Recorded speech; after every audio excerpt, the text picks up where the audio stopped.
Bocah A ini julukan buat pembunuh sadis di Jepang.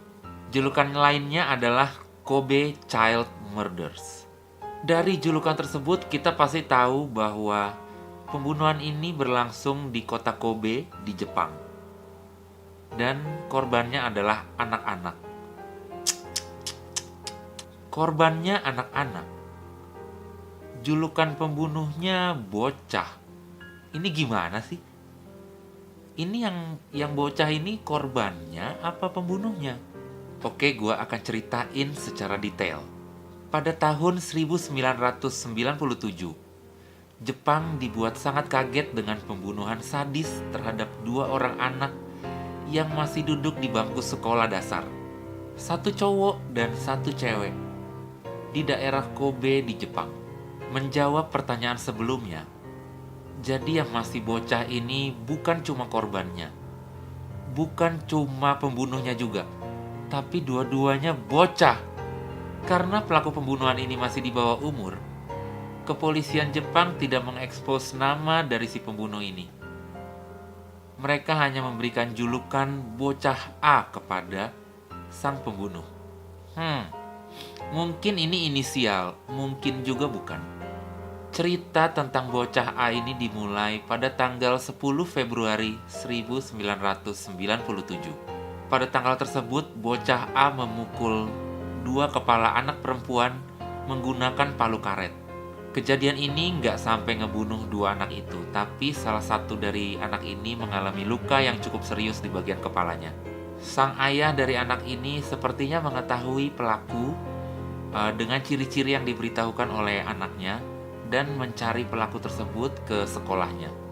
Ayahnya langsung datengin SMP tempat si pelaku tersebut bersekolah dan meminta pihak sekolah untuk menunjukkan seluruh foto-foto dari murid-murid mereka. Tapi pihak sekolah menolak dengan alasan Undang-Undang Perlindungan Anak yang ada di Jepang pada saat itu. 1 bulan kemudian, tepatnya tanggal 16 Maret 1997, bocah A mulai melancarkan aksinya kembali nih.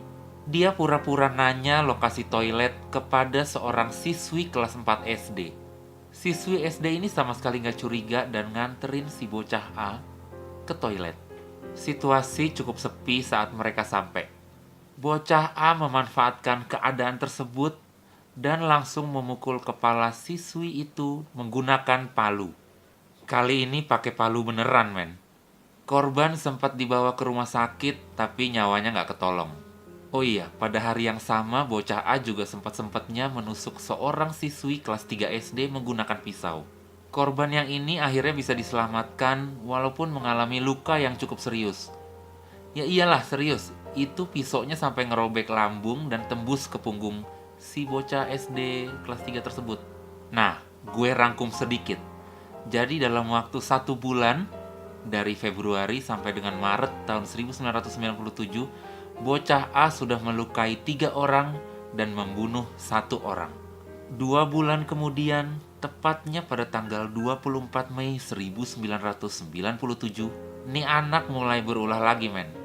Dia udah mengintai seorang anak kelas 5 SD, seorang laki-laki, dan bocah A sudah tahu bahwa si anak ini suka sama kura-kura.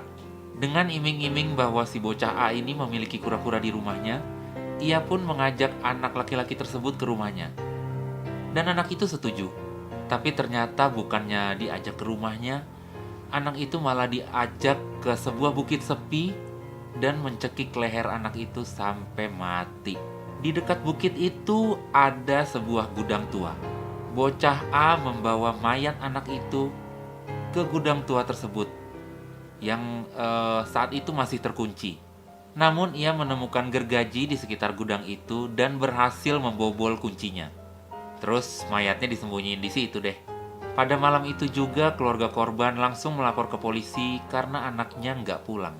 Oh iya, by the way, bocah A ini memiliki kebiasaan memotong leher hewan menggunakan pisau.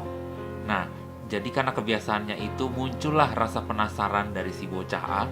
Gimana sih rasanya, sensasinya kalau motong leher manusia? Rasa penasaran itu muncul karena dia ingat sama mayat yang disembunyiin di gudang sama gergaji yang tadinya dia pakai untuk ngebobol kunci dari gudang tersebut. Tapi karena udah kemalaman, bocah A berencana untuk melancarkan aksinya tersebut di keesokan harinya. Nah, besoknya nih, dia datang lagi ke gudang itu dan...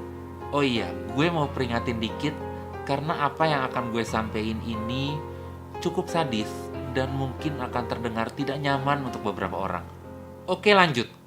Setelah sampai di gudang, bocah A mencoba memenggal kepala korbannya yang meninggal dengan mata terbelalak ini menggunakan gergaji. Setelah kepalanya terpotong, bocah A juga menusuk-nusuk mata dari korban ini menggunakan pisau.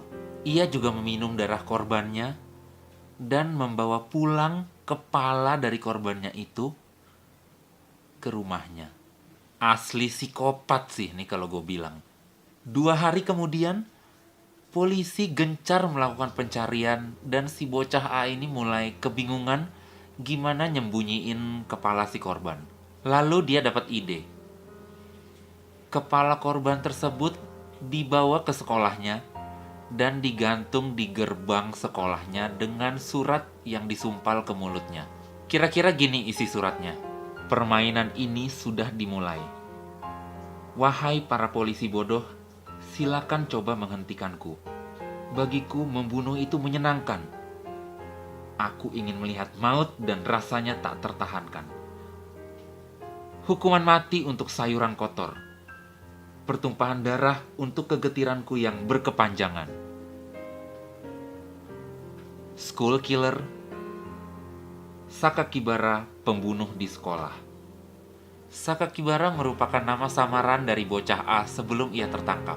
Penggalan kepala tersebut ditemukan oleh petugas kebersihan di sekolah itu. Setelah kejadian itu, media mulai gempar memberitakan hal tersebut. Para kepolisian juga gencar mencari pelakunya. Oh iya, sebelum ditangkap, ia juga sempat mengancam sebuah media di Jepang bahwa ia akan membunuh 3 orang lagi dalam kurun waktu 1 minggu. Akhirnya nih, pada tanggal 28 Juni 1997, pelaku berhasil diamankan oleh kepolisian setempat. Dan setelah mendapati bahwa pelaku masih di bawah umur, kepolisian menyebut pelaku dengan bocah A. Bocah A berumur 14 tahun saat ditangkap, yang sebenarnya masih di bawah umur untuk diadili atau dibawa ke pengadilan. Namun mengingat aksinya yang sangat kejam, pemerintah Jepang mengubah undang-undang perlindungan anak yang awalnya 16 tahun menjadi 14 tahun agar si bocah A ini bisa dihukum, bisa menerima hukumannya. Bocah A bebas sepenuhnya dari penjara pada bulan Januari tahun 2005. Hal tersebut cukup membuat resah masyarakat Jepang. Siapa yang tahu dia bakal ngulangin lagi aksinya atau enggak. Psikopat gitu. 10 tahun kemudian, pada tanggal 10 Januari 2015, ia menulis sebuah buku yang berjudul Zeka. Buku tersebut berisi tentang penyesalan-penyesalannya saat ia masih suka melakukan kekerasan dan juga pembunuhan, serta penjelasan tentang kelainan jiwa yang dialaminya dulu. Ia mengaku uang hasil penjualan buku-bukunya akan diberikan sepenuhnya kepada keluarga korbannya dulu. Gimana menurut kalian? Dia ini jadi sedikit baik dan akan menyumbangkan uangnya kepada keluarga korban. Ini menurut kalian bisa dimaafin nggak?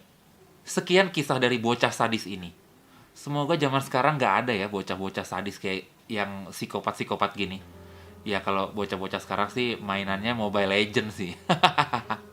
Terima kasih buat yang udah nonton. Semoga video kali ini bisa menambah informasi tentang kesadisan-kesadisan orang yang ada di luar sana. Jadi kita bisa lebih hati-hati, bisa ekstra hati-hati. Ane pamit. Ciao. The truth.